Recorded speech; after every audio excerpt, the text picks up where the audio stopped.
At 6, one man has died in a boat crash in Putnam County. Thank you for joining us. I'm Jessica Clark. I'm Heather Crawford. We're glad you're with us. So the Florida Fish and Wildlife Conservation Commission tells us that two boats collided on Crescent Lake just after sunrise today. Milliana Garland talked with a witness who saw the crash happen and a vacationer who turned into a rescuer. Milliana?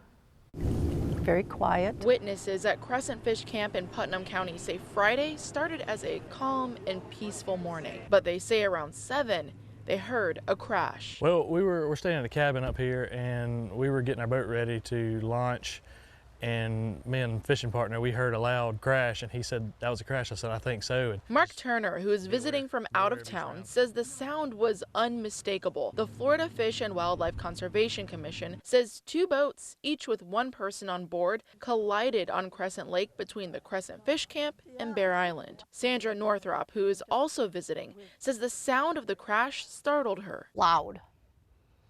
I mean, really loud. She says the crash happened right in front of her. I came out, sat down. I didn't even get my first sip of coffee in, and I was watching two boats just heading straight at each other. You could see the white lights on the boat.